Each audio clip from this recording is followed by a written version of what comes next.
Great, thank you. My name is Kyla Tienhaara, and I'm speaking in a private capacity today. And I will make a few comments. Hopefully I won't repeat too much of what Dr. Rimmer's already told you. So first I'd like to thank the committee for giving me the opportunity to speak today. As noted in my submission, I strongly support the proposed Trade and Foreign Investment Protecting the Public Interest Bill, which would ban investor-state dispute settlement, or ISDS. In recent years, the Australian public has become increasingly aware of the shortcomings of ISDS and the risks that it poses to public policy, particularly since the launch of the case against plain packaging by Philip Morris. Australia is lucky to have only been sued once so far. As my colleague just mentioned, according to UNCTAD, by the end of 2013, 98 states have been respondents in a total of 568 known treaty-based cases. Argentina has faced 53 ISDS cases, Canada 22, the United States 15.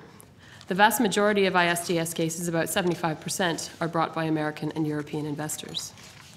ISDS is based on commercial arbitration, which is fundamentally unsuitable for dealing with claims brought against states acting in a regulatory capacity. Investment arbitration differs in many important aspects from our domestic court system. Arbitrators lack the independence of judges because they are chosen by the parties to the dispute and paid by the hour. Additionally, individuals may act as an arbitrator in one case and as a legal representative for a claimant in another, which creates serious issues of conflict of interest. There is also no system of precedent or any process for appeals, which makes the outcome of ISDS cases difficult to predict, creating uncertainty for regulators. ISDS is also very expensive. Governments can spend millions of dollars defending themselves in arbitration and may not recoup these costs even if they eventually win a case. ISDS is also expensive for investors, so the system privileges large corporations with deep pockets over small and medium-sized enterprises.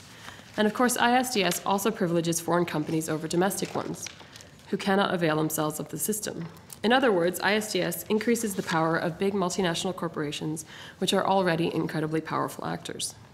And to what end? There is no substantial body of evidence that suggests that there is any benefit to a country like Australia, which has a robust legal system and is already very attractive to investors, to agree to ISDS. Some may argue that the system of ISDS, while problematic, simply requires a bit of reform, some minor tinkering here and there. However, to truly deal with the procedural issues outlined above would require a significant international effort along the lines of the development of an international investment court.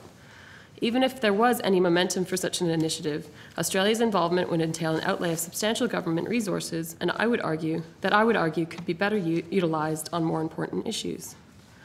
Although banning ISDS would certainly be a bold move, it would not be out of step with the current trend globally, which is of states increasingly distancing themselves from the system. The European Commission has suspended negotiations on ISDS in a treaty with the United States pending the conclusion of a public consultation on the matter. The Commission has received nearly 150,000 submissions from the public. News reports have suggested that Germany is particularly concerned about ISDS in the US treaty and may also reject a treaty with Canada because it contains ISDS provisions.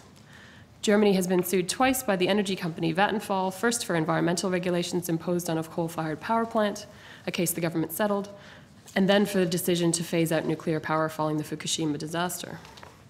South Africa, which has had its black empowerment laws challenged under ISDS, has cancelled its bilateral investment treaties with Belgium, the Netherlands, Germany, and Spain, and is planning to terminate treaties with several other European states. A new domestic legal framework for investment has been established that protects investors in line with the country's constitution, but does not provide access to international arbitration. Brazil, a country that has been the recipient of significant inflows of foreign direct investment, has never ratified a bilateral investment treaty. Although the country is now seeking to negotiate some treaties, it has been reported that the negotiations do not include ISDS. And of course, Australia has signed treaties with the US and more recently Japan that do not contain ISDS provisions. Discontent with ISDS is also not restricted to one end of the political spectrum. The Greens may have proposed the bill that we are discussing today, but of course it was the Howard government that excluded ISDS from the Australia-US Free Trade Agreement. And in the US, the director of Trade Policy Studies at the right-wing Cato Institute recently published a piece in Forbes magazine arguing that the American government should, quote, purge ISDS from its treaties. He refers to ISDS as overkill, arguing that while foreign investment is a risky proposition, quote, that doesn't necessitate the creation of institutions to protect multinational corporations from the consequences of their business decisions, end quote. And on that note, I will conclude. Thank you for your attention. I welcome your questions.